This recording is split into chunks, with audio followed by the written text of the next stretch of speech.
I never thought my 70th birthday would be the day I finally broke. 70 years on this earth, 12 of them spent as a widow, raising 2 daughters who had grown into strangers I barely recognized. But life has a way of pushing you to your limits exactly when you least expect it. That morning began like any other. I made my coffee, strong, black, no sugar, and carried it to the sunroom of my modest Portland home. Rain tapped gently against the windows, typical Oregon weather even in May.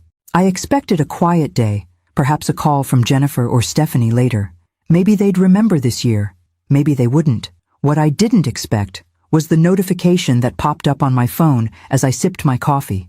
A credit card alert. $4,892 charged to the Mauna Kea Beach Hotel in Hawaii. I froze, coffee mug halfway to my lips. I hadn't been to Hawaii since Richard and I visited for our 30th anniversary 15 years ago, and I certainly hadn't charged nearly $5,000 to any hotel. With trembling fingers, I opened my banking app. There it was, a series of charges, first-class airline tickets, luxury resort, spa services, all on my emergency credit card, the one I kept hidden in the false bottom of my jewelry box for absolute emergencies only. My daughters knew about that card. I'd mentioned it once, years ago, when Jennifer was going through her divorce, and I wanted her to know there was a safety net if things got truly desperate. As realization dawned, my phone pinged again. This time, it was an Instagram notification. Stephanie had posted a new photo. With shaking hands, I opened the app. There they were. My 2 daughters, tanned and smiling, cocktails raised against a backdrop of turquoise ocean and swaying palm trees. The caption read, "Sisters Getaway. Sometimes you just need to treat yourself. Hawaii, no regrets. Living our best life." Posted 20 minutes ago. While I sat alone on my 70th birthday, they were living it up in Hawaii on my stolen credit card. I set down my coffee cup so carefully, it made no sound. Inside my chest, something hardened like concrete setting around my heart. 12 years of giving and giving and giving some more. 12 years of Mom, can I borrow? And Mom, I just need a little help with. And Mom, you're not using that money anyway. 12 years of daughters who saw me as a walking ATM rather than a mother who deserved respect. I moved on autopilot to my bedroom, opened the jewelry box with its cleverly disguised false bottom. Empty. They hadn't even tried to hide their theft. My hands weren't shaking anymore as I picked up my phone and called the bank. "I need to report a stolen credit card," I said, my voice surprisingly steady, "and I need to freeze all my accounts immediately." "Certainly, Mrs. Collins," replied the customer service representative. "Can you verify your identity?" As I answered the security questions, another notification popped up on my screen. Jennifer posting this time.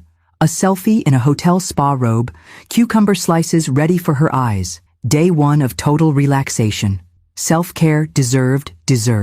The word echoed in my mind as I completed the fraud report. My daughters thought they deserved a luxury vacation funded by their mother's stolen credit card on my birthday, which they hadn't even acknowledged. "Is there anything else we can help you with today, Mrs. Collins?" the representative asked. "Actually, yes," I replied, an idea forming.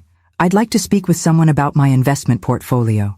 It's time I made some changes." By noon, I had blocked all access to my accounts, canceled every credit card, and set in motion a complete overhaul of my financial arrangements. By 1 o'clock, I'd called my attorney, Gordon, who'd helped me quietly build my real estate empire after Richard died. "Barbara, this is theft," Gordon said gravely after I explained the situation. "We should file a police report." "Not yet," I replied. "Let's wait for the hotel to contact them about payment first." "You're sure about this approach?" Gordon sounded concerned. "It's going to create quite a scene."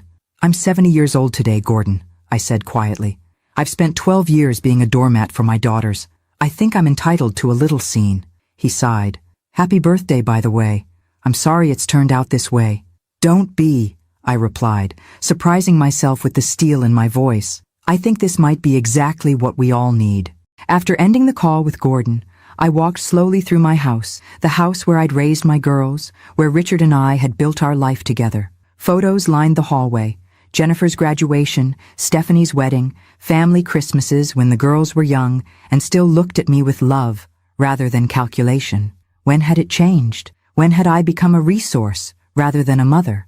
Perhaps it started after Richard died. The girls were in their 30s then, both struggling with careers and relationships. I'd wanted to help, to ease their burdens during our collective grief. Small loans became larger ones. Occasional requests became regular expectations. And somewhere along the way, I'd lost their respect without realizing it was slipping away. My phone rang, startling me from my thoughts. Unknown number with a Hawaii area code. Mrs. Collins? A man's voice, professionally pleasant. This is Marcus Reeves, manager at the Mauna Kea Beach Hotel. We're having an issue with the credit card on file for your daughter's stay. I imagine you are, I replied calmly. The card has been declined, and we've been unable to process an alternative payment method. Your daughters insist there must be a mistake. There's no mistake, Mr. Reeves. That credit card was stolen from my home. I've reported it as fraud. A pause. See? Mrs. Collins, are you saying you did not authorize your daughters to use this card? I did not, nor did I authorize them to book a luxury vacation while forgetting my 70th birthday, which happens to be today. Another pause, longer this time. When he spoke again, his voice had lost its customer service polish. I'm very sorry to hear that, ma'am, and happy birthday. If I may ask, how would you like us to proceed? The outstanding balance is substantial. I closed my eyes, picturing my daughters' faces when they realized their free vacation had just collapsed. Standard hotel policy for non-payment, Mr. Reeves, whatever that may be.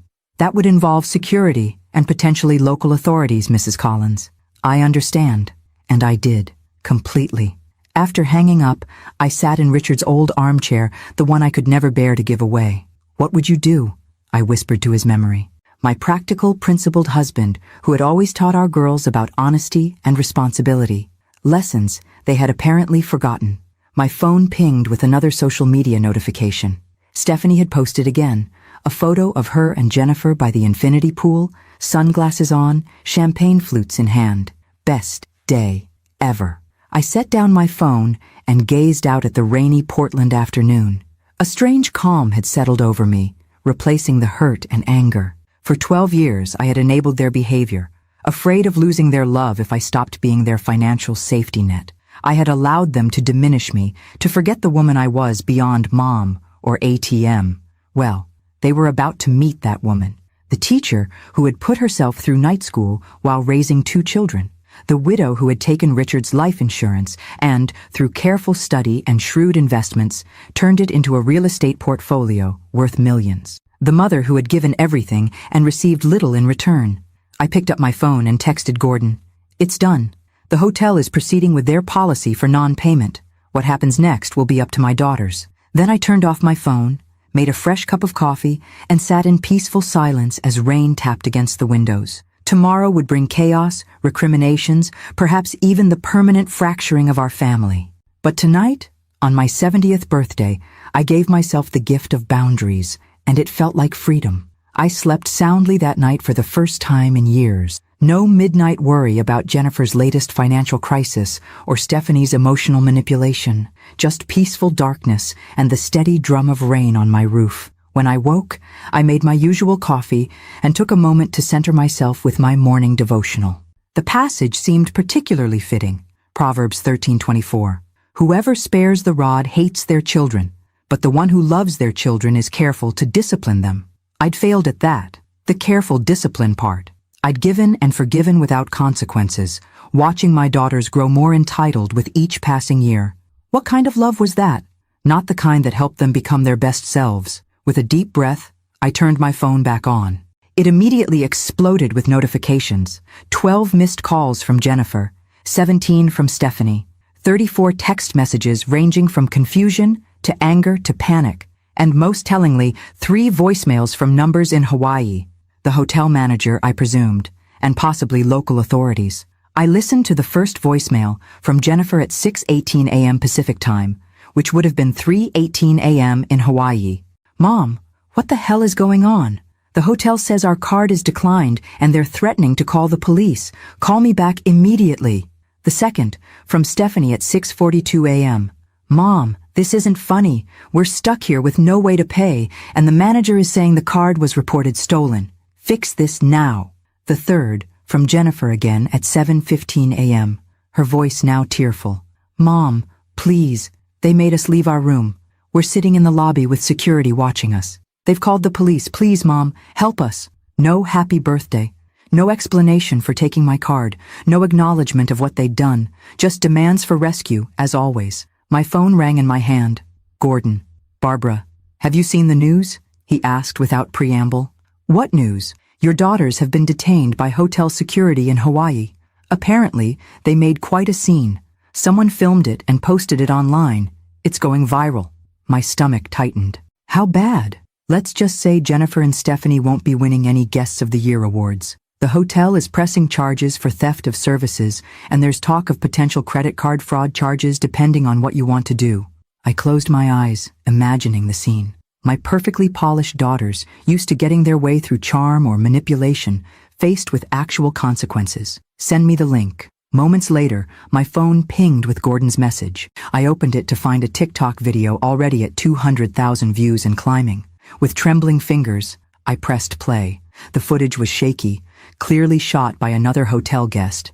Jennifer and Stephanie stood in the elegant lobby of the Mauna Kea, still in their designer resort wear, faces contorted with indignation. Jennifer was shouting at the unflappable manager. Do you know who we are? Our mother is Barbara Collins. She has accounts worth millions. This is clearly a bank error. Stephanie, always the more dramatic of the two, was openly crying, mascara streaming down her face. Please, you don't understand. We can't go to jail. We're respectable people. This is all a misunderstanding. The manager remained professional but firm. I've spoken with Mrs. Collins personally, and she has confirmed that you were not authorized to use her credit card. The police are on their way to take statements. The camera panned to show two uniformed security guards standing nearby, then back to my daughters as Jennifer's composure completely shattered. This is ridiculous. Call her again. She's probably confused. She's old. The video ended there, but the damage was done.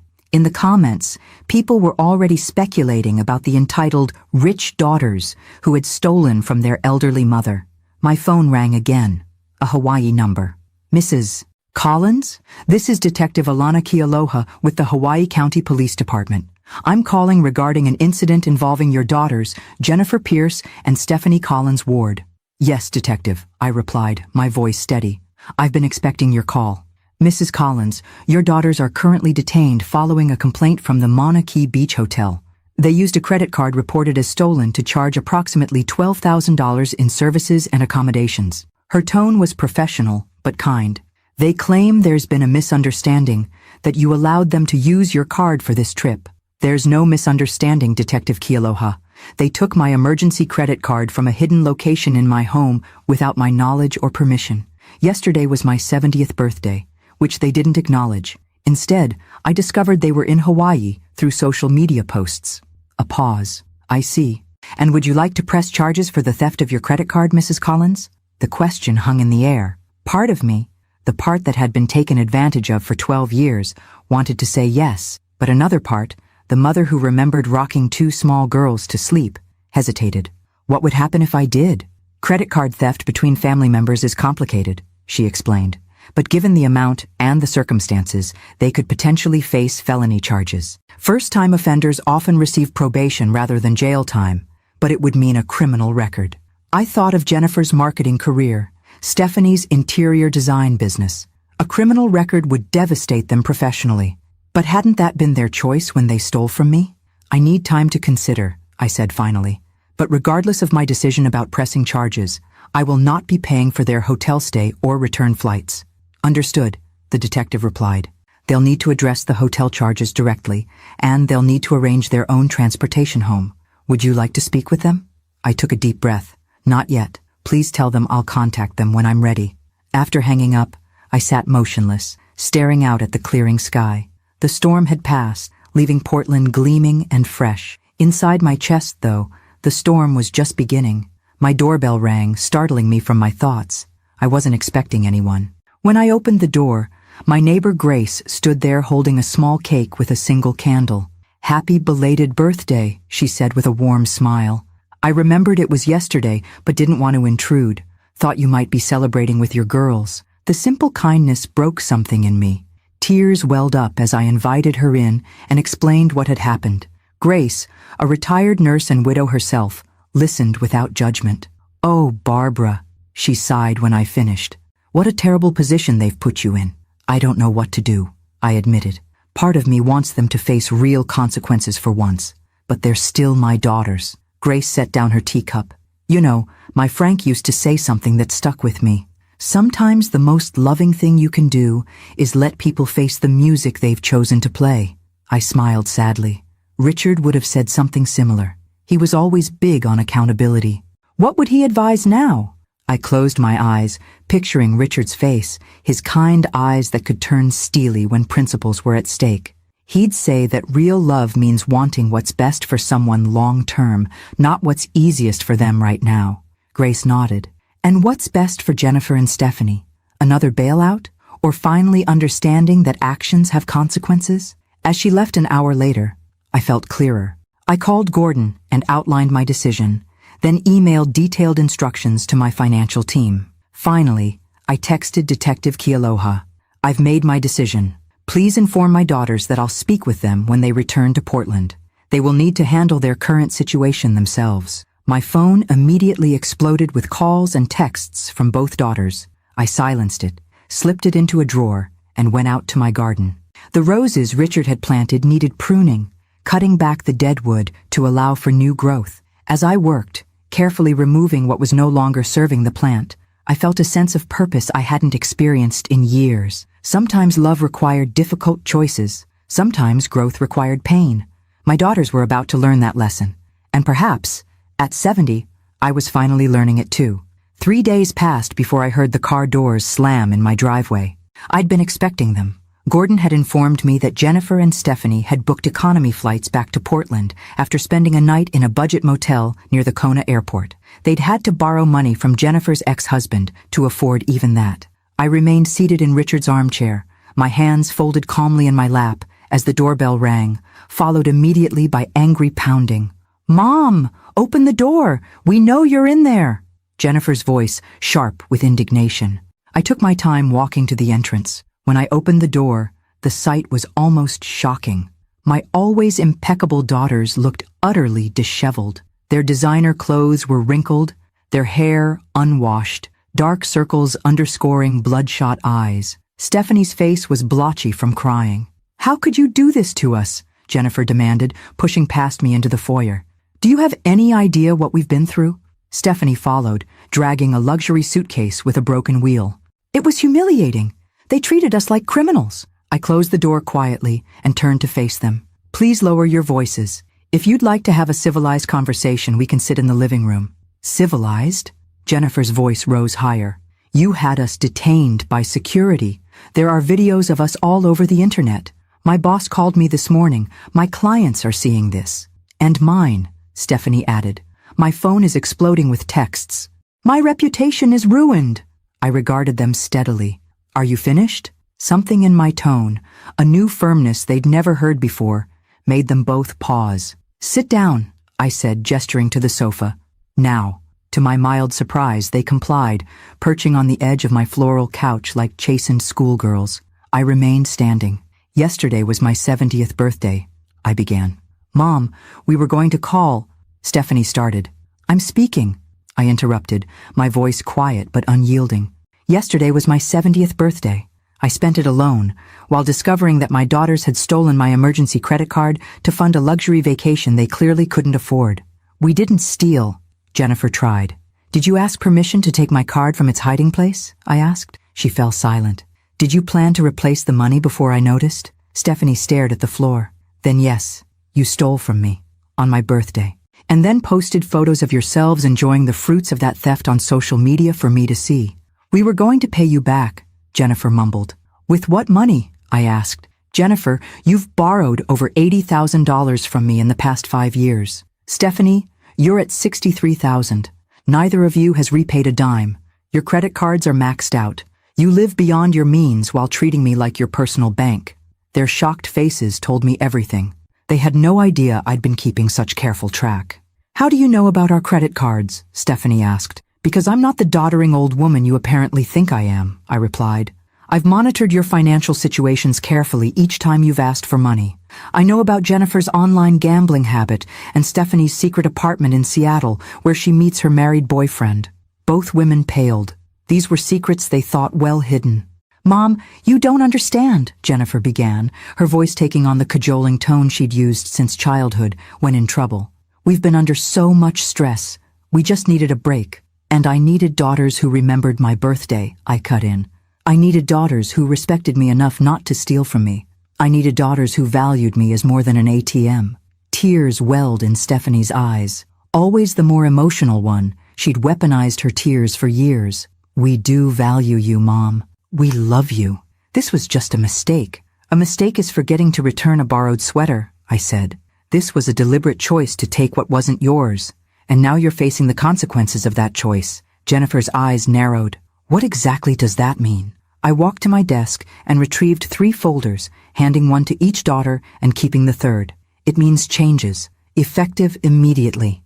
They opened the folders skeptically, then their expressions shifted to disbelief as they read the documents inside. You're cutting us off? Jennifer's voice rose in panic. You can't do this. I've already done it, I replied calmly. All automatic payments to your accounts have been stopped. The trust fund distributions you've relied on are now frozen. My will and estate plans have been amended. And yes, I absolutely can do this. It's my money. But how will we pay our mortgages? Our car loans? Stephanie looked stricken. The same way other adults do, with the money you earn from working. I opened my own folder. Which brings me to the next point. If you wish to restore your standing in my will and financial plans, there are conditions. Conditions? Jennifer repeated incredulously. First, you will both enroll in financial counseling. I've provided information on 3 reputable advisors. I pointed to a page in their folders. Second, you will repay every cent you've borrowed from me over the past 12 years. I've included detailed accounting of all transactions. That's impossible, Stephanie protested. We don't have that kind of money. Then you'll set up payment plans. I continued undeterred. Third, you will each commit to 50 hours of community service working with elderly victims of financial abuse.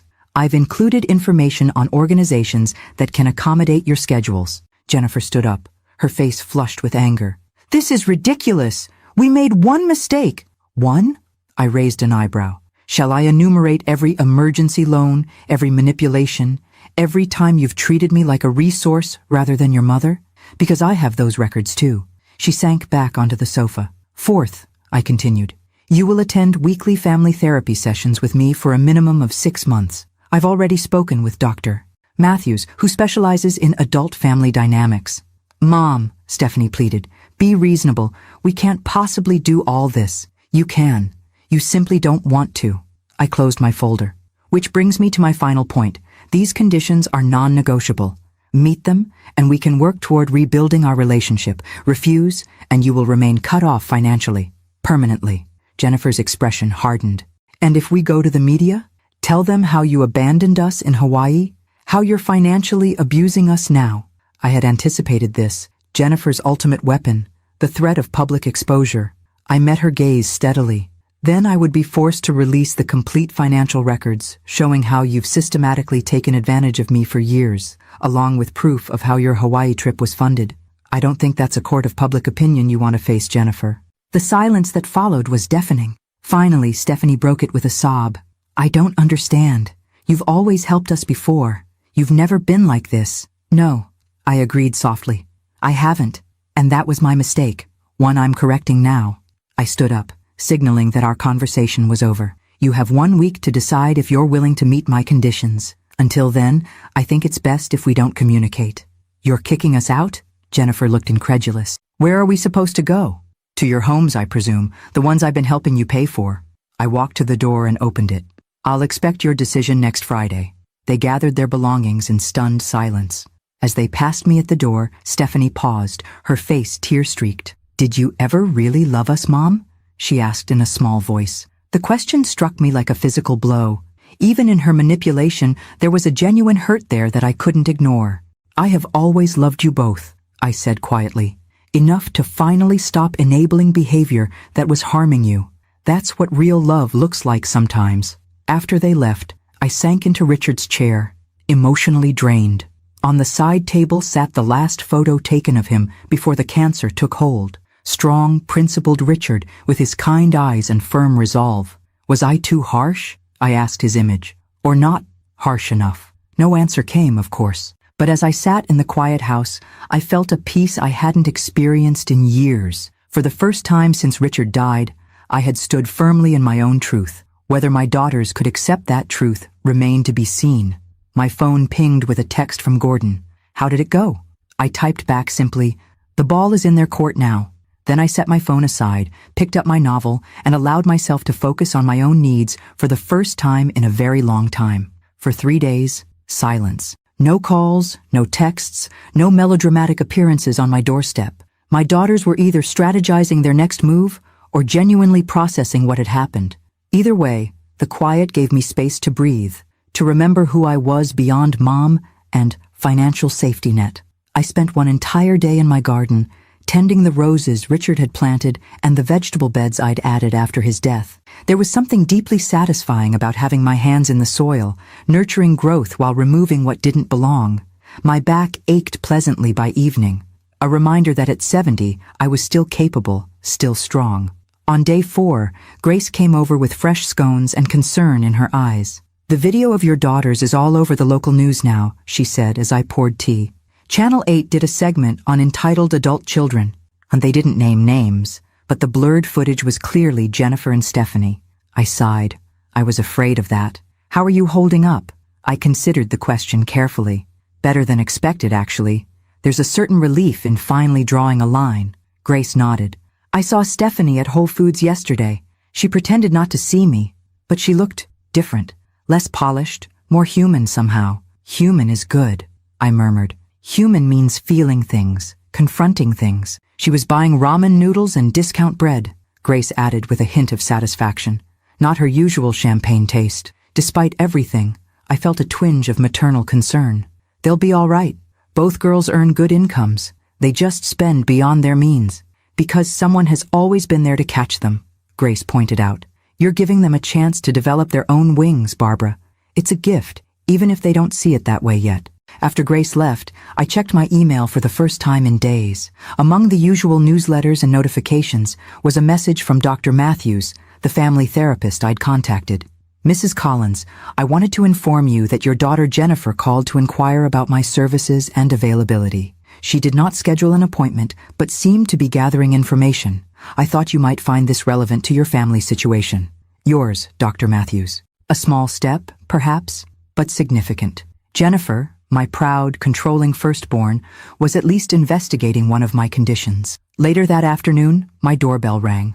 I opened it to find a floral delivery, a modest arrangement of daisies and carnations with a card that read simply, "I'm sorry, Stephanie."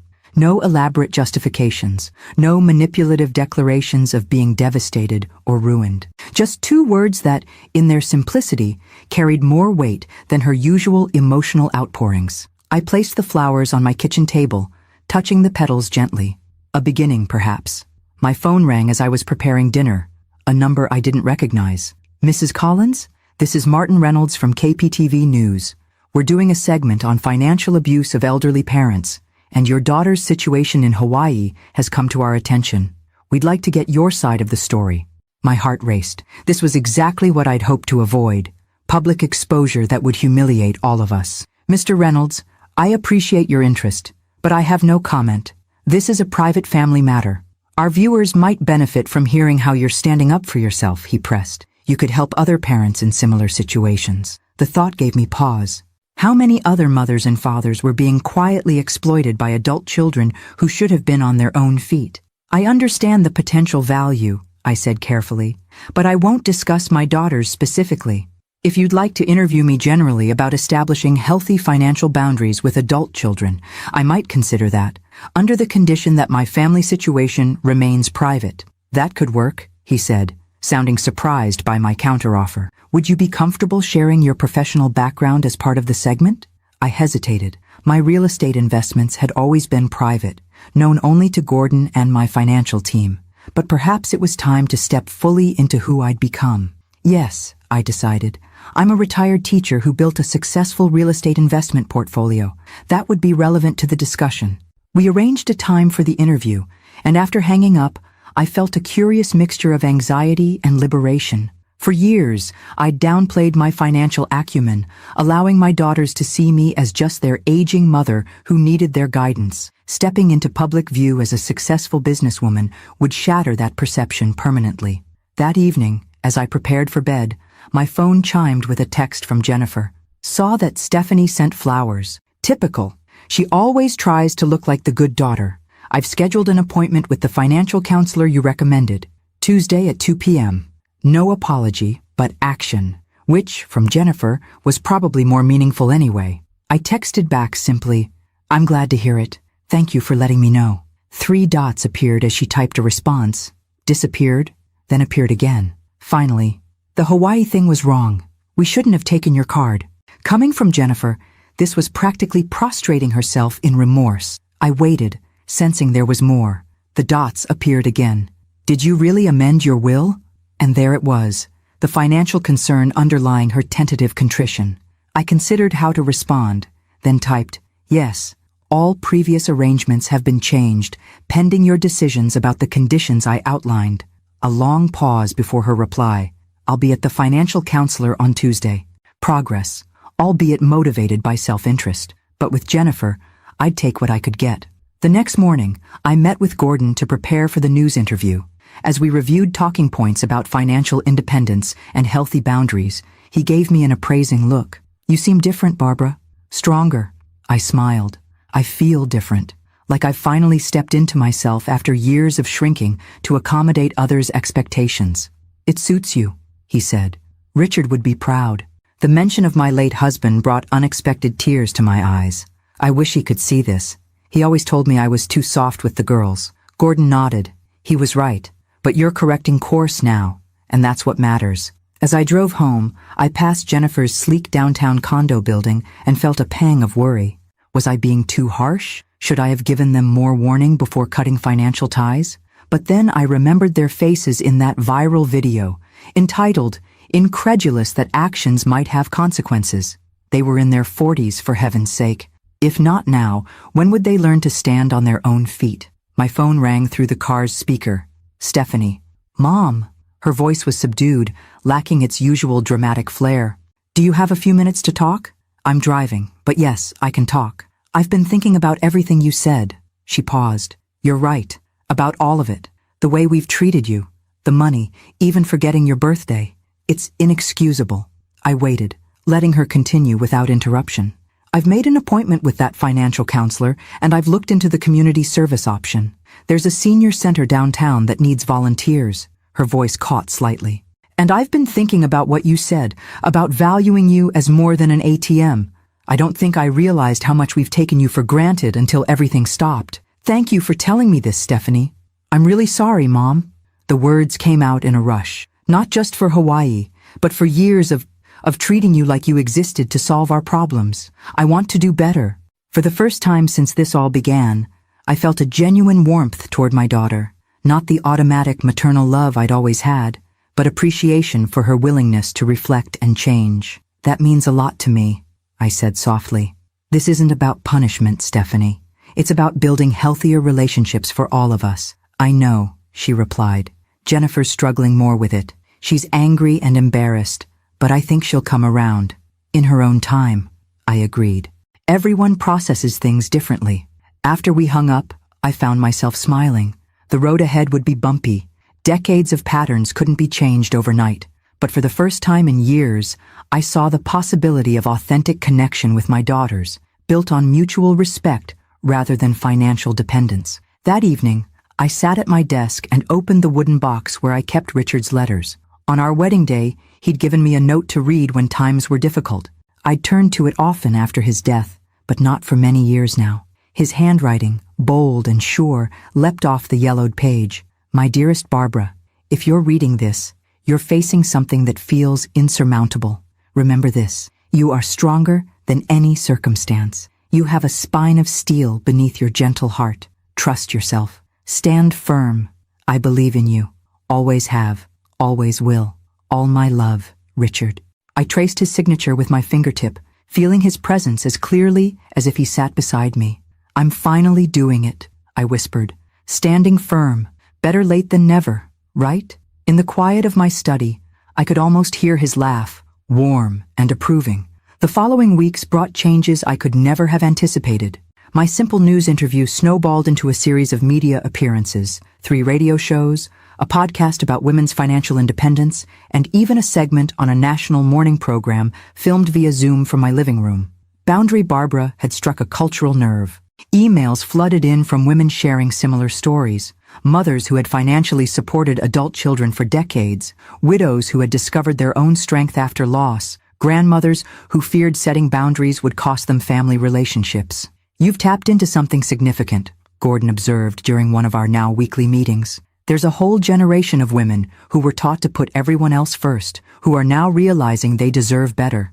The publisher he'd mentioned was seriously pursuing a book deal, a practical guide for women over 60 reclaiming their financial and personal independence. The advance they offered was substantial enough to make me blink twice when I saw the figure. "This is outside my expertise," Gordon admitted. "You should consider getting a literary agent." My head spun with the surreality of it all. At 70, I was suddenly embarking on a career I'd never imagined. Through it all, I maintained my conditions for Jennifer and Stephanie. Both were seeing the financial counselor regularly. Stephanie had completed her first 10 hours at the senior center, and surprisingly, reported that she found the work rewarding. Jennifer had grudgingly attended 2 sessions with Dr. Matthews, though she refused to discuss what transpired there. Our weekly family therapy sessions were tense affairs at first. Jennifer arrived with arms crossed and responses clipped, while Stephanie oscillated between genuine remorse and occasional backsliding into victim mode. I maintained firm boundaries while acknowledging my own role in enabling their behavior for years. "Financial dynamics in families are rarely one-sided," Dr. Matthews observed during our 3rd session. "Barbara, you received something from this arrangement too, or it wouldn't have persisted so long." The observation stung, but I recognized its truth. I wanted their love, I admitted. I feared being alone, being irrelevant to them. The financial support gave me a guaranteed role in their lives. "A role that came at significant cost to you," Dr. Matthews noted. "And to us," Stephanie added unexpectedly. "We never had to grow up, not really. There was always Mom to fall back on." Jennifer remained silent, but I caught a flicker of recognition in her eyes. By our 5th session, small breakthroughs were occurring. Jennifer actually acknowledged that stealing my credit card had been wrong, not just misguided or poorly timed, but fundamentally wrong. Stephanie admitted that she'd cultivated a victim mentality to avoid taking responsibility for her choices, and I confronted my own enabling behavior without excusing theirs. "I've been thinking about Dad a lot," Jennifer said during one particularly productive session, "about how different he was with money. He never just handed it over when we asked." "Your father believed in earning what you received," I agreed. "I lost sight of that after he died. I thought giving you everything would keep you close. Instead, it taught us you were someone to use rather than respect," Stephanie said quietly. "I'm not proud of who I became in that dynamic." These moments of insight were interspersed with setbacks. Jennifer missed a therapy session without explanation. Stephanie called one night in tears over a bounced check, begging for just a small loan, before catching herself mid-request. I received a furious text from Jennifer after her ex-husband mentioned seeing me on television. But slowly, incrementally, our relationships were evolving. Meanwhile, my unexpected public platform continued to grow. I launched a modest website with Gordon's help, offering resources for women in similar situations. A local community college asked if I would teach a workshop on financial literacy for seniors. The book deal was finalized, with a tight deadline for the manuscript. At times, the pace felt overwhelming. I was still a 70-year-old woman who valued her quiet routines: morning coffee with devotional readings, afternoons in the garden, evenings with a good book. Now my schedule included media appearances, manuscript consultations, and an increasing number of emails requesting advice. "You don't have to say yes to everything," Grace reminded me over tea one afternoon. "This isn't about becoming a celebrity. It's about sharing wisdom you've hard-earned." Her counsel was timely. I began setting boundaries not just with my daughters, but with the growing demands on my time. I declined a reality TV show's overture, The very thought made me laugh out loud, and limited my public appearances to those that allowed me to share substantive advice rather than sensationalize my story. 6 weeks after the Hawaii incident, I returned home from a meeting with my new literary agent to find Jennifer's car in my driveway.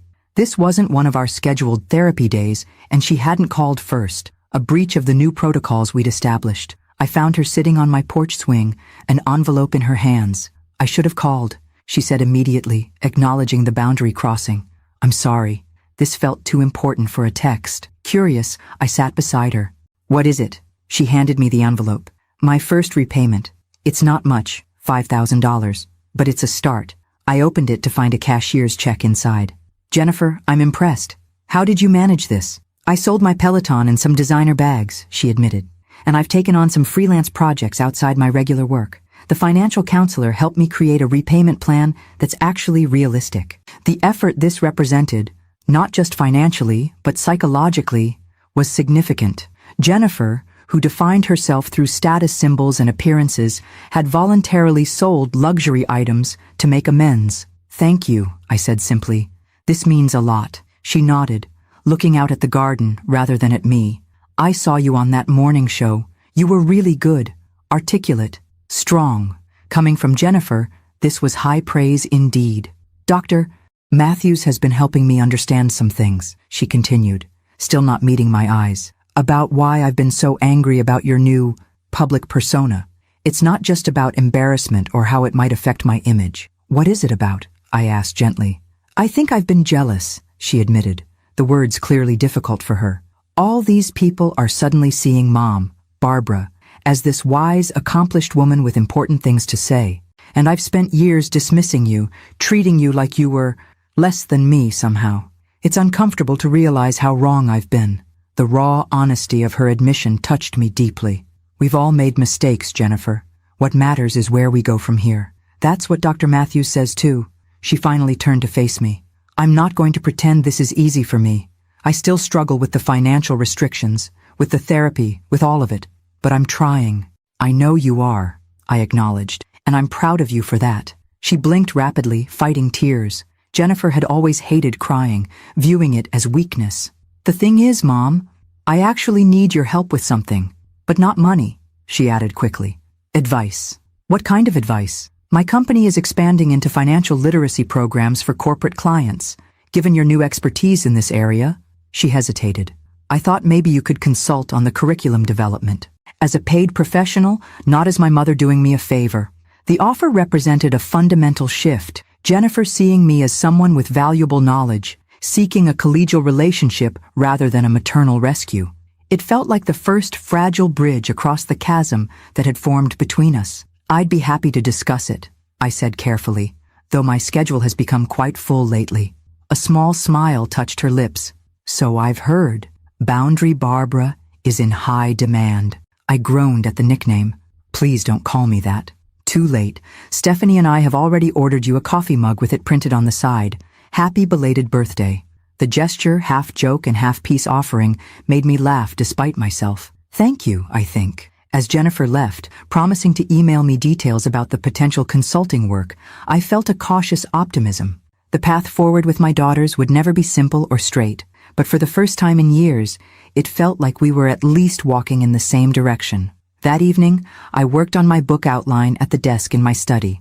The working title, The Invisible Woman's Revolution, Reclaiming Your Power After 60, felt both presumptuous and strangely right. Who was I to write such a book? And yet, who better than someone who had lived its central journey? My phone chimed with a text from Stephanie. "Just finished my shift at the senior center. Met a woman who saw you on TV and quotes, 'Boundary Barbara like scripture.' Slightly weird to hear my mom quoted, but also kind of cool. Heading to financial counseling now. Progress report. I've stuck to my budget for 3 weeks straight." I smiled at the message, appreciating both the update and the casual, healthier tone of our communication. No dramatics, no manipulation, just honest sharing. As I returned to my outline, I realized I was crafting not just a book, but a legacy. The woman I had become at 70, the woman I was still becoming, might actually help others find their own strength sooner than I had found mine. Richard would have loved that. He had always believed I had more to offer the world than I allowed myself to give. Better late than never, right? I whispered to his memory, feeling his presence as clearly as if he sat beside me. The night was quiet, my house peaceful. Outside, spring was yielding to early summer, new growth evident in my garden. Inside, I was experiencing my own unexpected blooming, a 70th-year renaissance I could never have anticipated. And for the first time in a very long time, I was genuinely excited to see what tomorrow might bring. 3 months after the Hawaii incident, my world had transformed in ways I still struggled to comprehend. The manuscript for my book was progressing steadily. I'd taught 2 community college workshops on financial literacy for women over 60, with a third scheduled for the following month. My website received hundreds of daily visitors seeking advice on establishing boundaries with adult children. Most surprisingly, Jennifer's offer of consulting work had evolved into a legitimate professional collaboration. Her marketing firm was developing financial wellness programs for corporate clients, and my input was genuinely valued, not as her mother, but as Barbara Collins, financial independence expert. The irony wasn't lost on either of us. If someone had told me 6 months ago that I'd be professionally collaborating with my mother, I'd have thought they were insane, Jennifer remarked during one of our strategy sessions. Yet, here we are. Life takes unexpected turns, I agreed, reviewing the presentation materials she'd created. Our personal relationship remained a work in progress. Jennifer attended therapy and financial counseling as required, made regular payments toward her debt to me, and maintained appropriate boundaries in our interactions. But there remained a guardedness between us, a caution born from years of unhealthy patterns not easily undone. With Stephanie, the transformation seemed more complete. She had embraced her volunteer work at the senior center with unexpected enthusiasm, even organizing a financial literacy workshop for residents using materials from my website. "These women have amazing stories, Mom," she told me over coffee one morning. One was a WB2 codebreaker who never told her family until she was 90. Another started a successful business at 65 after her husband died. They're incredible, but so many of them struggle financially because they weren't taught to manage money. The passion in her voice was new, Stephanie finding purpose beyond her own needs and desires. "The director asked if you might consider speaking to the residents," she added hesitantly. "No pressure, of course. I know how busy you've become." "I'd be happy to," I replied, touched by her consideration of my schedule, another new development in our relationship. As I prepared for that presentation the following week, sorting through materials in my study, my phone rang with an unfamiliar number. "Mrs. Collins? This is Diane Lowell from Horizon Publishing. I'm calling about your upcoming book." My stomach tightened. Gordon had warned me that publishers sometimes change direction unexpectedly. "Yes. What can I do for you?" "I've replaced Miranda as your editor. She's taken maternity leave earlier than expected. I've reviewed your manuscript draft, and I'd like to discuss a significant opportunity." I relaxed slightly. "What kind of opportunity?"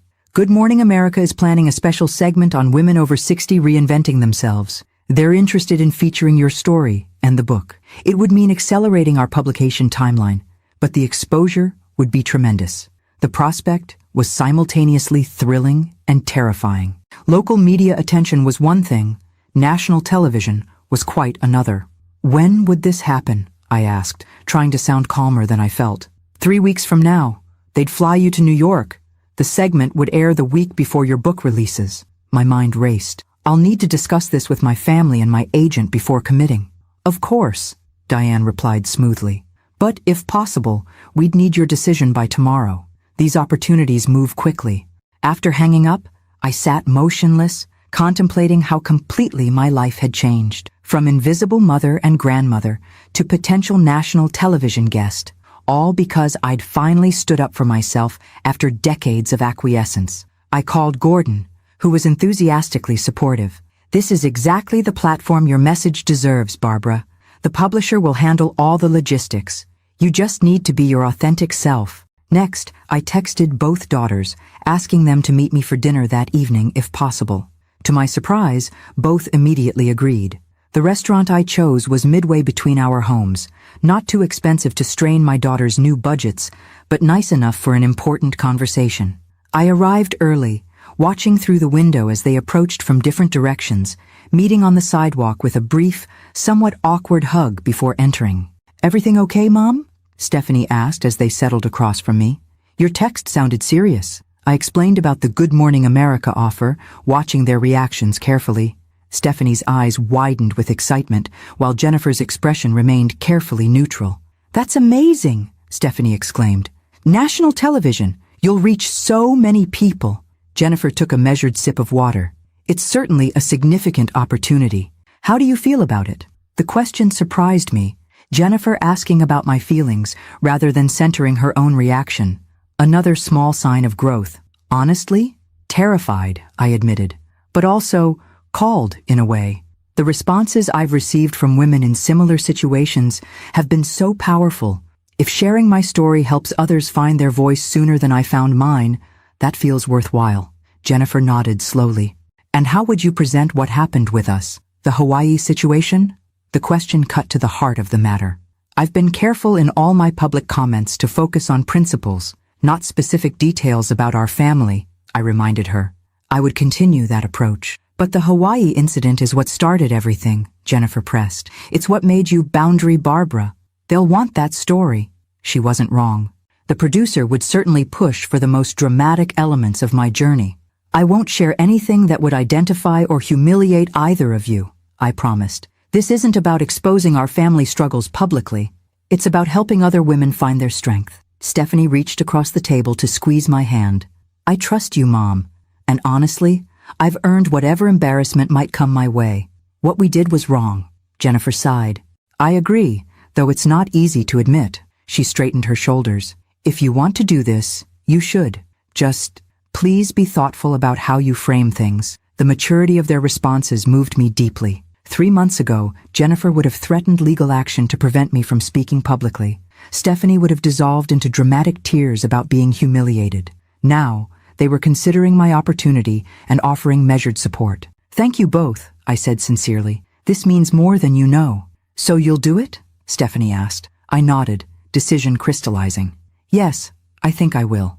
As we ate dinner, the conversation shifted to other topics. Stephanie's volunteer work, Jennifer's corporate project, my upcoming presentation at the senior center. For perhaps the first time in adulthood, we spoke as 3 women with separate lives and interests, not just as mother and daughters locked in patterns of giving and taking. After dinner, as we walked to our cars, Jennifer hung back slightly. Mom, can I ask you something?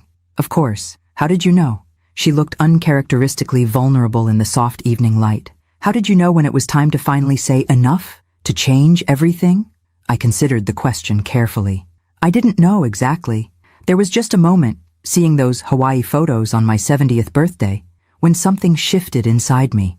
All the accumulated hurts and dismissals suddenly felt too heavy to carry anymore. I smiled sadly. I wish I could say it was a carefully considered decision, but honestly, it was more like a dam breaking. Jennifer nodded thoughtfully. I've been thinking about that a lot in therapy, about why it took something so dramatic for things to change. She hesitated. I'm not good at saying this, but I'm sorry we pushed you to that breaking point. The simple apology, delivered without qualification or expectation, felt like a gift. Thank you, Jennifer. That means a great deal.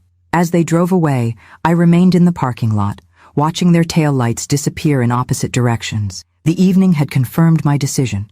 If my journey from doormat to self-respect could help other women find their voice, then the Good Morning America appearance was a risk worth taking. The following weeks passed in a whirlwind of preparation. My publisher arranged media training sessions via Zoom. My manuscript underwent final edits. Gordon helped me establish boundaries with the television producers about what I would and wouldn't discuss regarding my family. The day before my flight to New York, I visited the senior center where Stephanie volunteered. The presentation room was filled beyond capacity. Residents, staff, and even family members crowded in to hear Boundary Barbara speak. As I shared practical advice about financial independence after 60, I noticed Stephanie at the back of the room, watching with an expression I couldn't quite interpret. When the Q&A session began, an elderly woman in the front row raised her hand. I've been following your story, Mrs. Collins, she said, her voice quavering slightly. My question isn't about finances, it's about forgiveness. How did you forgive your daughters after what they did? The room fell silent. I glanced at Stephanie, whose face had flushed deep red. Forgiveness is a process, not an event, I answered carefully. For me, it required seeing genuine change, not just hearing apologies. My daughters have worked hard to rebuild trust through consistent actions, not just words. I paused, making eye contact with Stephanie. And I've had to forgive myself too, for enabling behavior that wasn't healthy for any of us. The woman nodded, tears in her eyes. My son hasn't spoken to me in 5 years because I finally stopped paying his mortgage. Sometimes I wonder if standing up for myself was worth losing him. You didn't lose him, I replied gently. You lost the illusion of a relationship that was actually about financial dependency, not genuine connection. Real relationships can withstand boundaries. In fact, they require them to be healthy. After the presentation, as residents lined up to speak with me individually, I noticed Stephanie deep in conversation with the woman who'd asked about forgiveness. They spoke intently for several minutes before embracing. Later, as we walked to our cars, I asked about their conversation. Her son cut her off completely when she stopped financially supporting him. Stephanie explained. She's been blaming herself, thinking she made the wrong choice. I told her about our journey, how Mom setting boundaries was the best thing that could have happened to us, even though we didn't see it that way at first. You shared our story? I was surprised by her openness. Stephanie nodded. The real story, not the sanitized version. How Jennifer and I stole your credit card and then had the audacity to be angry when you reported it stolen. How we've spent 3 months in therapy and financial counseling, learning to stand on our own feet. How it's been the hardest, most important work of our adult lives. Her willingness to own the unflattering truth touched me deeply. That was brave. It was honest, she corrected. And she needed to hear that sometimes the path to healing isn't easy or straight, that her son might come around eventually like we did, once he learns to make his own way. As we reached our cars, Stephanie surprised me with a tight hug. I'm proud of you, Mom. For New York, for the book, for all of it. She pulled back, her expression serious, but mostly for finally teaching us the lesson we should have learned years ago. That night, as I packed for New York, I reflected on how completely my life had transformed in just 3 months. From a forgotten 70th birthday to a national television appearance, from enabling unhealthy dynamics to establishing respectful boundaries, from invisibility to voice. The journey hadn't been easy, and it certainly wasn't complete. But standing in my bedroom, suitcase open on the bed that had once felt too empty after Richard's death, I felt a profound sense of rightness, of purpose. Well, this certainly wasn't in our retirement plan, I said aloud to Richard's memory. But I think you'd approve. And somewhere deep inside, I felt his answer, not in words, but in the steady certainty that I was exactly where I needed to be, doing exactly what I was meant to do, 70 years old, and my real life was just beginning. New York City sprawled beneath my hotel window, a glittering tapestry of lights against the evening sky. My publisher had arranged accommodations at a midtown hotel, sleek and modern in a way that made my Portland home seem quaint by comparison.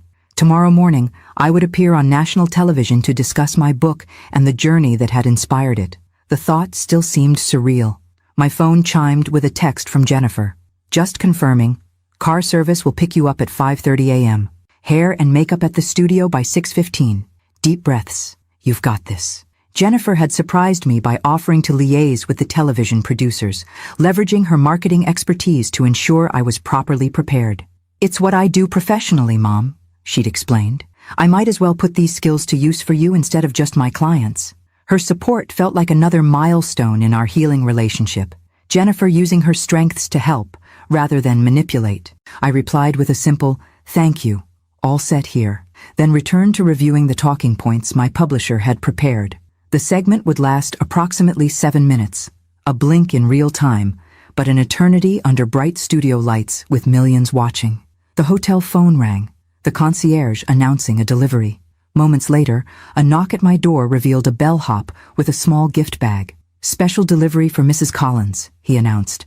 Inside the bag was a simple silver bracelet with a single charm, a miniature ladder. The accompanying note read, "For the woman who's showing others how to climb. We're proud of you. Love, S&J." The thoughtfulness of the gesture brought unexpected tears. 3 months ago, my daughters had stolen my credit card and abandoned me on my birthday. Today, they were sending symbolic gifts of support before my television appearance. The transformation seemed almost miraculous, yet I knew it had been earned through painful work on all our parts. I slipped the bracelet onto my wrist, finding comfort in this tangible connection to home as I faced the most public moment of my life. Sleep proved elusive that night. I alternated between reviewing my talking points and attempting meditation techniques I'd learned from a YouTube video Stephanie had recommended.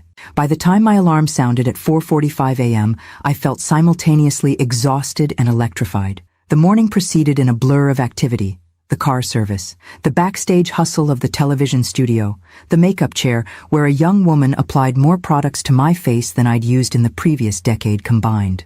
"You have amazing bone structure," she commented, blending something shimmery across my cheekbones. "Thank you," I replied, trying not to flinch as she wielded an eyelash curler with alarming proximity to my eyeball. "Though I think most of the credit goes to genetics and 70 years of gravity." She laughed. "Well, whatever it is, you're rocking it. My grandmother watches you online, by the way. She calls you her financial fairy godmother." The comment caught me off guard. "Online? Your website videos. She says you've helped her stand up to my uncle, who's been bleeding her dry for years." She applied a final touch of lipstick. "So thanks for that. She seems happier now."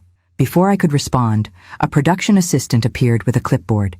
"Mrs. Collins, you're on in 15 minutes. Let's get you mic'd up." As I was led to the side of the set, I caught my reflection in a monitor. A stylish, confident-looking woman who barely resembled the Barbara Collins who had sat alone on her 70th birthday. The exterior transformation was striking, but the internal shift was what truly mattered. The reclaiming of my voice, my boundaries, my sense of self. 3 minutes, the production assistant announced, adjusting my microphone pack. "Any questions before you go on?" I shook my head, focusing on controlling my breathing as the anchors wrapped up a segment about summer travel destinations. The female anchor, Melissa Chen, would be conducting my interview. She glanced my way with a reassuring smile as a makeup artist touched up her already perfect appearance during the commercial break. 30 seconds. I closed my eyes briefly, centering myself. When I opened them, the red light on the camera illuminated, and Melissa turned to face the lens with practiced ease.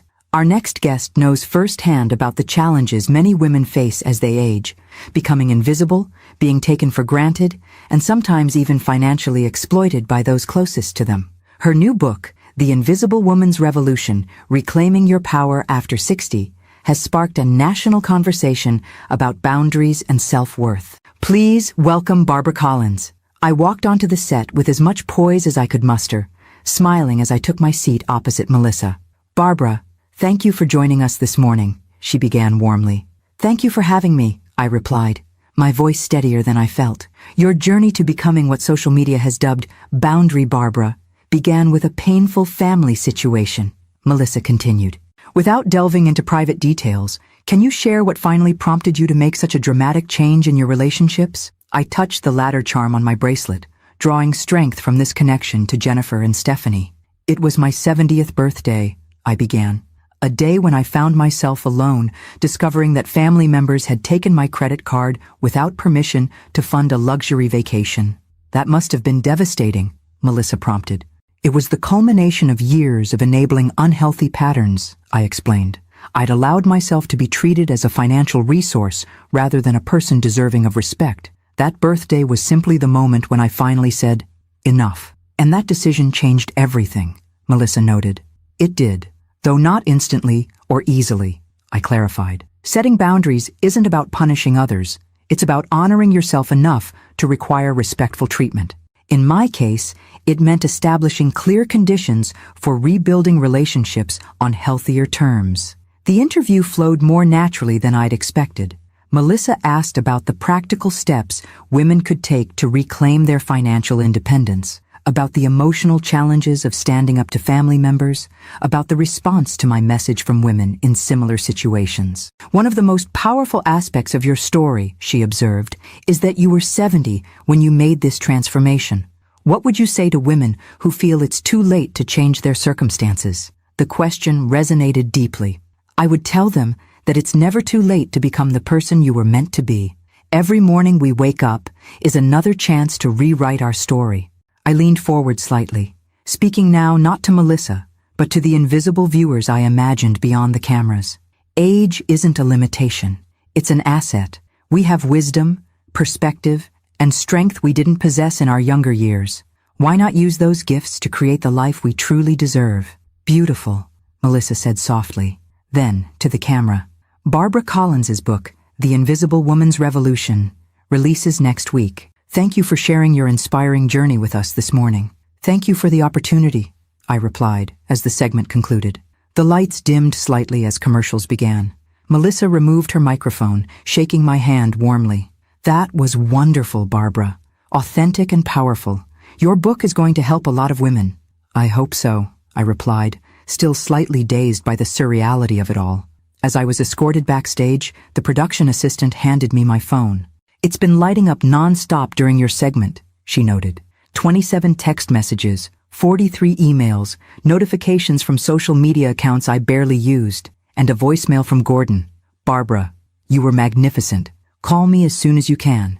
The publisher is already talking about a second printing before the first is even released. I was ushered to a waiting car that would return me to the hotel. As we navigated Manhattan's morning traffic, I scrolled through my messages. Grace, neighbors, church friends, former colleagues, all watching, all offering congratulations. And then a text from an unknown number that made my heart stutter. Mrs. Collins, you don't know me, but I'm the hotel manager from Hawaii. Just wanted to say I watched you this morning and was moved by how you've transformed a difficult situation into something meaningful. Wishing you continued success. Marcus Reeves, the manager who had called security on my daughters 3 months ago, had somehow found my number to offer encouragement. The completeness of the circle nearly overwhelmed me. Back in my hotel room, I finally called my daughters on a video chat. They appeared together on my screen, apparently watching from Jennifer's apartment. Mom, you were amazing, Stephanie exclaimed. So poised, so articulate, I got goosebumps. Jennifer, more measured as always, nodded in agreement. You knocked it out of the park, clear, compelling, and you managed to address what happened without exposing us. Thank you for that. The bracelet was perfect, I told them, holding up my wrist so they could see I was wearing it. It gave me strength at just the right moment. That was Stephanie's idea, Jennifer admitted, though I found the jeweler. Teamwork, I observed, smiling at this evidence of their improving relationship. We've been talking, Stephanie said, glancing at her sister, about what happens when the 6-month probation period ends next month. My heart tightened. We'd never explicitly discussed what would happen after they completed my conditions, whether financial support would resume, whether the trust distributions would be unfrozen. And, I prompted gently. Jennifer straightened her shoulders. We think the current arrangement should continue. The financial counseling has been illuminating. I've actually started building an emergency fund for the first time in my adult life, and I've been living within my means for 3 consecutive months, Stephanie added proudly. It's been hard, but also, I don't know, clarifying about what really matters. What about the trust distributions, I asked. Those quarterly payments had been a significant part of their income for years. The sisters exchanged glances. We've discussed it, Jennifer said carefully. And we think those funds might be better directed elsewhere for now. Stephanie nodded. Maybe toward your foundation idea, the one for helping elderly victims of financial abuse. We could help structure it, maybe even volunteer some time. The suggestion, coming from them rather than imposed by me, left me momentarily speechless. Are you sure? Those distributions are substantial. We're sure, Jennifer confirmed. We need to stand completely on our own feet. No safety nets, no bailouts. It's the only way we'll truly change. I studied their faces on my screen, searching for signs of manipulation or hidden agenda. Instead, I saw only resolution and a new maturity that both broke and mended my heart. I'm proud of you both, I said finally. This decision couldn't have been easy. Easier than you might think, Stephanie replied with a small smile. Turns out there's something empowering about paying your own way. Who knew? After we disconnected, I sat on the edge of the hotel bed, processing the magnitude of the morning's events. The television appearance, the manager's unexpected message, my daughter's decision to continue their financial independence. 3 months ago, I had been invisible, a convenient resource, easily overlooked. Today, I was visible not only to millions of television viewers, but more importantly, to my own family. And they, in turn, were becoming visible to me in new ways, not as the entitled adults who had taken advantage of my generosity, but as women finding their own path to integrity and self-sufficiency. My phone rang again. Diane from the publishing house. Barbara, congratulations on a stellar interview. I'm calling with exciting news. Based on early indicators, we're expediting the second printing of your book, and there's more. We'd like to discuss a potential follow-up focused specifically on mother-daughter financial dynamics. The pre-orders are already exceeding our most optimistic projections. As she continued outlining opportunities, a book tour, speaking engagements, potential partnerships with women's organizations, I gazed out at the New York skyline. At 70, I wasn't wrapping up my story. I was beginning a new chapter entirely. And for perhaps the first time since Richard's death, I felt truly, vibrantly alive, not defined by my relationships to others, but by my own voice, my own purpose, my own reclaimed power. The invisible woman had not only become visible, she was shining. 8 months after my daughter stole my credit card on my 70th birthday, I stood at a podium in the grand ballroom of the Portland Hilton, surveying a sea of attentive faces. Women of all ages filled the room, but predominantly those with silver hair, lines of experience etched around their eyes, and expressions of recognition as I shared my journey. Financial independence isn't just about money, I explained, my voice confident in a way that still occasionally surprised me. It's about reclaiming your worth after decades of putting everyone else first. It's about remembering that you matter, not just as a mother, grandmother, or caregiver, but as a woman with dreams, talents, and wisdom all your own. The book tour had brought me to 12 cities in as many weeks. My publisher had been astounded by the response. Venues consistently filled beyond capacity, media coverage expanding beyond morning shows to include major newspapers and magazines. Boundary Barbara Sparks' national movement, one headline had declared. Another called my book The Silent Generation's Manifesto for Visibility. The attention was still uncomfortable at times, but I'd learned to focus on the message rather than the messenger, on the women finding their voice rather than on my own unexpected platform. As I concluded my formal remarks and opened the floor for questions, a woman in the third row raised her hand. She appeared to be in her mid-60s, elegantly dressed, but with hands that trembled slightly as she held the microphone. "Mrs. Collins, your book changed my life," she began, her voice wavering with emotion. "I've been supporting my son financially for 15 years, paying his mortgage, his car payments, even his vacations. After reading your story, I finally told him no more." She paused, tears welling. "He hasn't spoken to me in 6 weeks. Did I do the right thing? Will he ever come back?" The raw pain in her question resonated throughout the room. I stepped from behind the podium, approaching the edge of the stage to address her directly. "What's your name?" I asked gently. "Margaret," she replied. "Margaret, first let me say how much courage it took to make that decision. You did the right thing, not just for yourself, but ultimately for your son as well." I glanced toward the back of the room, where Jennifer and Stephanie stood quietly observing. "I can't promise your son will respond as my daughters eventually did. Everyone's journey is different, but I can tell you this. What you've lost is not a healthy relationship. It's a dynamic of dependence that was preventing both of you from living authentically."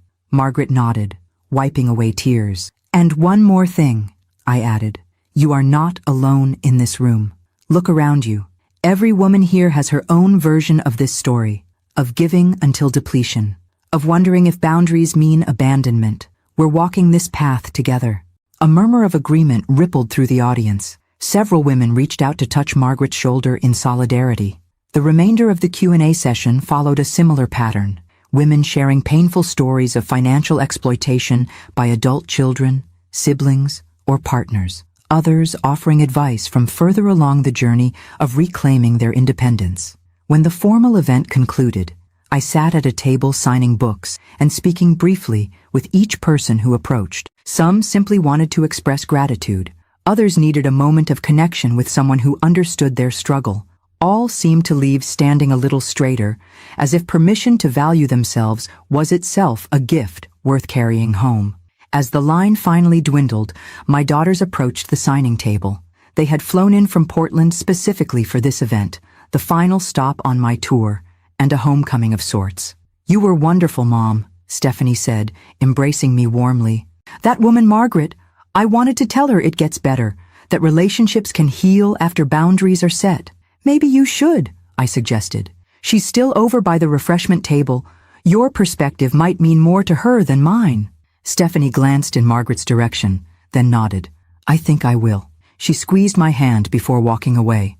Jennifer remained, helping me gather my notes and the small gifts some attendees had pressed into my hands. Cards, bookmarks, even a hand-knitted scarf from a woman who'd said my book had given her warmth when she felt coldest. 9 months ago, if someone had told me my mother would become a national voice for women's financial independence, I'd have thought they were delusional, Jennifer remarked, her tone light but her eyes serious. Yet here we are. Here we are indeed, I agreed, watching as Stephanie engaged in animated conversation with Margaret across the room. How are you feeling about all this?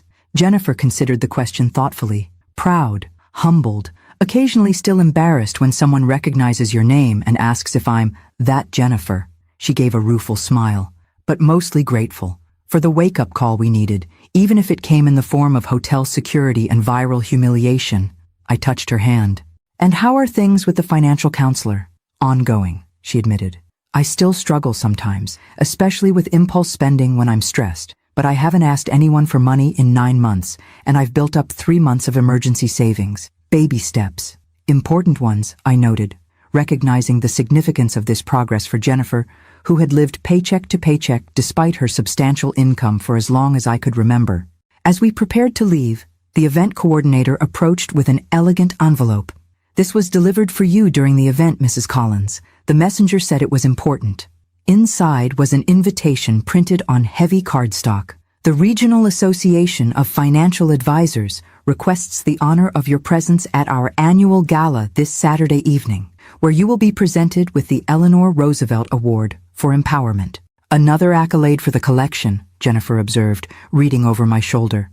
Your credenza is running out of space. I smiled at her teasing. The various awards and recognitions that had come my way in recent months meant far less to me than the real changes in my family and the women I'd been able to help. The gala's this Saturday? I confirmed, checking the date. But that's your birthday, Jennifer finished. Your 71st. We know. My birthday. The day that had triggered everything. Last year's forgotten celebration leading to my daughter's theft, my awakening, and the cascade of changes that followed. We actually have plans for your birthday, Stephanie announced, rejoining us after her conversation with Margaret. If you're willing to skip the fancy gala, I raised an eyebrow. What kind of plans? It's a surprise, Jennifer replied with uncharacteristic playfulness. But I promise it doesn't involve stolen credit cards or tropical destinations, or social media posts from said tropical destinations, Stephanie added with a self-deprecating grimace. The sisters exchanged a look that suggested detailed planning and shared secrets, another healing sign in their formerly competitive relationship. All right, I agreed cautiously. No gala. Birthday surprise it is. When Saturday arrived, I half expected something elaborate given my daughter's naturally dramatic tendencies. Instead, Jennifer picked me up in her sensibly downsized car, the luxury SUV having been sold as part of her debt repayment plan, and drove me to my favorite park overlooking the Willamette River. There, in a secluded picnic area, I found a small gathering of those closest to me. Stephanie, Gordon, Grace, and several friends from church. A simple banner read, "Happy 71st birthday, Barbara," and a modestly decorated cake sat on the center table. We thought about something bigger, Jennifer explained as we approached. But then we realized what you'd appreciate most is quality time with people who truly see you. The thoughtfulness of the gesture, recognizing my preference for meaning over spectacle, touched me deeply. As we settled around the picnic table, Stephanie cleared her throat. "Mom, before we eat, we have something to share with you." Jennifer nodded, reaching into her purse to retrieve an envelope similar to the one containing the gala invitation. "This is your real birthday present." Inside, I found legal documents with a familiar letterhead, Gordon's law firm. As I scanned the contents, my breath caught. "The Barbara Collins Foundation for Financial Dignity," I read aloud. "Established with an initial endowment of—" I looked up in shock at the figure listed. "It's the full amount we owed you, plus interest," Jennifer explained. "We've both been working extra jobs for months to make it happen. And we've structured it as a proper nonprofit," Stephanie added. "With you as the chairperson, of course. The foundation will provide education and resources to older women facing financial exploitation, especially from family members." Gordon smiled from across the table. "They came to me with the idea 3 months ago. Been working on it ever since. Proper legal structure, mission statement, strategic plan. They've done it right, Barbara. I looked from the documents to my daughter's faces, finding no trace of their former entitlement or manipulation. Instead, I saw two women who had traveled their own difficult journey alongside mine, from entitled takers to genuine givers. I struggled to find words adequate to the moment. This is the most meaningful gift I could imagine. There's more, Stephanie said, pulling out a folder. We've already lined up partnerships with 3 senior centers and 2 community colleges to provide workshops, and we've recruited volunteer financial advisors willing to offer pro bono consultations. The foundation's first major event is already scheduled, Jennifer added, a conference called Invisible No More, Financial Empowerment After 60. We've secured sponsorships to keep registration fees minimal. As they continued outlining their vision, the very practical steps they'd taken to translate my experience into a resource for others, I felt a profound sense of completion. My daughters hadn't just acknowledged their past behavior, they had transformed it into something redemptive. The birthday celebration continued with cake and conversations, laughter and a few tears. As afternoon shadows lengthened across the park, I found myself sitting slightly apart, watching my newly reconfigured family with a sense of wonder. Grace joined me on the bench. Quite a difference from last year's birthday, she observed. In every possible way, I agreed. Richard would be bursting with pride, she said softly. Not just about your success, but about the women your daughters are becoming. I nodded, feeling his presence as I often did in moments of significance. The hardest part was believing I deserved better, I confessed. After decades of putting everyone else first, it felt almost selfish to prioritize my own dignity. And now? Grace prompted.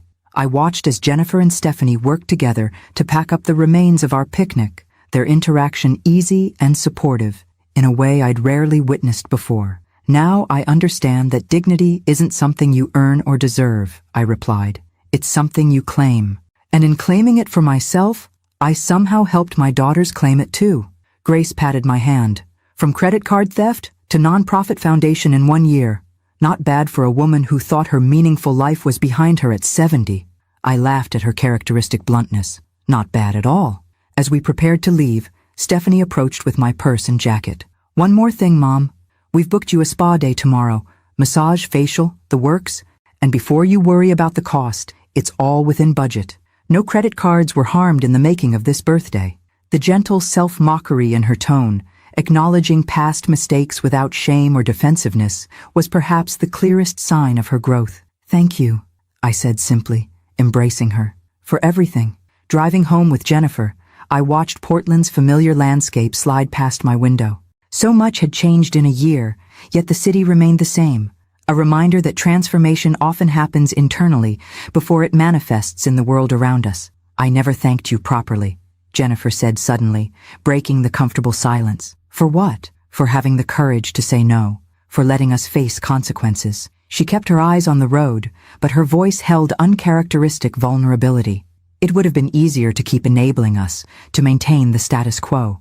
Easier in the moment, I acknowledged, but devastating in the long run. For all of us, she nodded.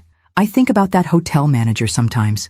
How humiliating it was to be treated like criminals. How entitled we felt to your money, your support, your endless giving. She glanced at me briefly. That version of myself seems like a stranger now. Growth often feels that way, I observed.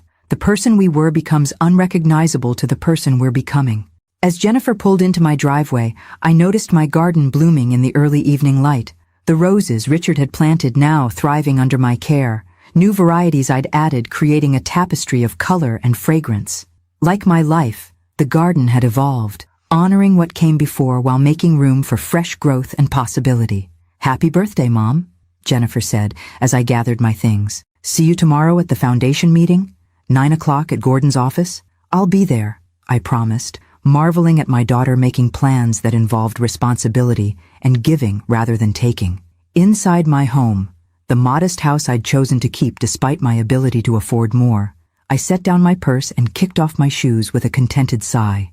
On the mantel, Richard's photo seemed to smile with particular warmth. You were right, I told his image, about the girls needing limits, about me needing to stand up for myself, about everything, really. 1 year ago, I had been a woman diminished by others' expectations and my own reluctance to claim space.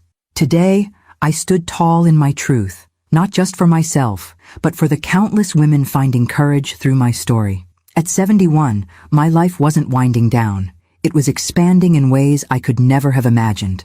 The credit card theft that had broken my heart on my 70th birthday had ultimately led to healing deeper than the original wound. And in that healing, messy, difficult, and ongoing as it was, I had discovered what it truly meant to be visible, not just seen, but known, not just valued for what I could give, but respected for who I was. The invisible woman had stepped into the light and found, to her surprise, that she had been luminous all along. 1 year to the day after I blocked my daughter's stolen credit card in Hawaii, I stood before a packed auditorium at Portland Community College. The banner behind me read, "The Invisible Woman's Revolution, First Annual Conference on Financial Dignity After 60. Nearly 300 women filled the seats, some accompanied by daughters or friends, others alone, but quickly forming connections with those nearby. "Welcome," I began, my voice steady and sure in a way that no longer surprised me. 1 year ago today, I made a decision that changed everything. I chose dignity over dependence, boundaries over exploitation, self-respect over invisibility. As I shared the now familiar outlines of my story, I noticed many women nodding in recognition. Others dabbed at tears. A few reached for the hands of daughters sitting beside them, some in solidarity, others perhaps in apology or new understanding. "Today isn't about my journey," I continued. "It's about yours.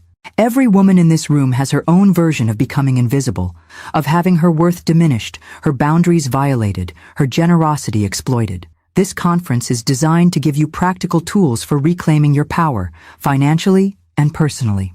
I introduced our keynote speaker, a renowned financial advisor specializing in women's economic security, then took my seat in the front row between Jennifer and Stephanie. Both had taken personal days from work to help run the conference, overseeing everything from registration to the workshop schedule. "Nervous?" Jennifer whispered as applause greeted the keynote speaker. "Grateful," I corrected. "A year ago, I couldn't have imagined this." Throughout the day, I moved between sessions, a workshop on recognizing financial manipulation, a panel discussion featuring women who had successfully disentangled from economically abusive relationships, practical sessions on budgeting and investing after 60. The foundation we had established was providing everything free of charge, from materials to the boxed lunches served in the college courtyard. During the lunch break, I found myself approached by a woman clutching my book, its pages marked with colorful, sticky notes. "Mrs. Collins," she began hesitantly, "I've been wanting to thank you. Your story gave me courage when I needed it most." "I'm so glad," I replied warmly. "What's your name?"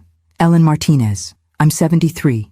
She straightened her shoulders with visible pride. 3 months ago, I finally told my son he couldn't live in my guest house rent-free anymore. He's 46 and perfectly capable of supporting himself." "That must have been difficult," I acknowledged. She nodded.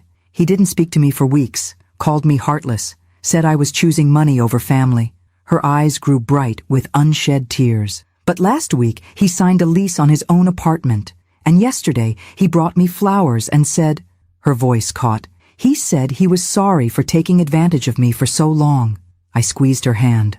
How wonderful that he found his way to that realization. "It's because I held firm," Ellen said. "Your book helped me understand that my enablement wasn't actually helping him. That real love sometimes means saying no."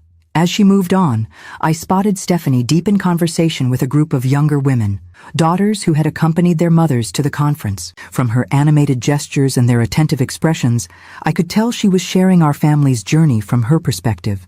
Stephanie had emerged as an unexpected ambassador for adult children, learning to stand on their own feet. Her volunteer work at the senior center had evolved into a part-time paid position, coordinating intergenerational programs. She'd even started writing a blog called Recovering Financial Dependent that had garnered significant attention. Jennifer's transformation had been equally remarkable, though different in character. Always more reserved than her sister, she had channeled her marketing expertise into the foundation's outreach efforts. The strategic plan she'd developed had attracted significant donors, allowing us to expand programming beyond our initial projections. More importantly, both daughters were now completely self-supporting. The trust distributions remained redirected to the foundation, by their choice rather than my mandate. Jennifer had downsized her lifestyle considerably, moving from her luxury downtown condo to a modest apartment closer to her office. Stephanie had taken on a roommate to share expenses, something she would have considered beneath her a year earlier. Our relationships had evolved as well. The mandatory therapy sessions had concluded months ago, but we continued meeting regularly, sometimes just for dinner, other times to work on foundation business. The artificial formality that had characterized our early reconciliation had gradually given way to a more authentic connection, one based on mutual respect rather than financial dependence. As the conference reconvened for afternoon sessions, I slipped away briefly to a quiet corner of the campus. My phone showed 3 missed calls from my publisher, likely about the paperback release scheduled for next month, and an email from Good Morning America requesting a follow-up interview for their Where Are They Now segment. The attention still felt surreal at times. Boundary Barbara had evolved from viral video subject to recognized advocate for women's financial dignity. My book had spent 15 weeks on the New York Times bestseller list. I'd been quoted in articles about economic abuse, featured in a documentary on women's financial independence, and named to several Women Over 60 Making a Difference lists. None of it had been planned or sought. All of it had emerged from that single moment of clarity on my 70th birthday. The recognition that I deserved better than exploitation disguised as family obligation. As I prepared to return to the conference, a text message appeared from Grace. Local news is covering your event. Just saw you on Channel 8. So proud of my famous friend. I smiled at her enthusiasm. The media attention was flattering, but secondary to the real measure of success. The women like Ellen Martinez finding their voice, reclaiming their dignity, reshaping their relationships on healthier terms. The afternoon culminated in a panel discussion featuring financial counselors, legal experts, and women sharing personal stories of economic recovery. As moderator, I guided the conversation toward practical steps attendees could take immediately, regardless of their current circumstances. The journey to financial dignity isn't about wealth, noted one panelist, a retired teacher who had recently extricated herself from supporting multiple adult children. It's about autonomy, the freedom to make choices based on your own needs and values, not others' expectations or demands. And it's never too late to begin, added another, a financial advisor specializing in senior women. I have clients who started investing in their 70s and 80s. The question isn't, why bother at my age, but rather, why not claim what remains of my life as fully my own? As the panel concluded to enthusiastic applause, I invited everyone to a closing reception in the college atrium. There, amid refreshments and informal conversation, I watched connections form between women who had arrived as strangers. Phone numbers exchanged, support networks established, resources shared. Jennifer appeared at my side, clipboard in hand. Everything's running smoothly, she reported. We've already got 30 names on the list for next year's conference. Next year, I repeated, the concept still somewhat astonishing. I suppose this has become an annual tradition. More than that, she replied. It's becoming a movement. She wasn't wrong. The ripple effects from my initial boundary setting had expanded far beyond our family, touching lives across the country. Women who had spent decades in the background were stepping forward, claiming space, demanding respect. Did you ever imagine this? I asked, gesturing toward the room full of animated conversation and newfound solidarity. Jennifer shook her head. Honestly, a year ago I was more concerned with how to explain to my friends why I'd been escorted from a luxury hotel by security. She offered a self-deprecating smile. Talk about missing the bigger picture. As the event wound down, Stephanie joined us, accompanied by Ellen Martinez and several other women eager to share their stories. I listened as they described their own awakening to self-worth, their steps toward financial independence, their evolving family dynamics. The hardest part, one woman confessed, is the guilt. I spent so many years believing that saying no was selfish, that my own needs mattered less than everyone else's. I understand completely, I assured her. That's why community is so important. We need to remind each other that dignity isn't selfishness, that boundaries aren't rejection, that we matter, not just for what we give, but for who we are. As the last attendees departed, my daughters and I remained behind to oversee cleanup and thank the volunteers. The conference had been entirely their vision, conceived, planned, and executed as their gift to me and to the women my story had touched. You two have created something remarkable here, I told them as we gathered our materials. I couldn't be prouder. We had an excellent teacher, Stephanie replied, her expression uncharacteristically serious.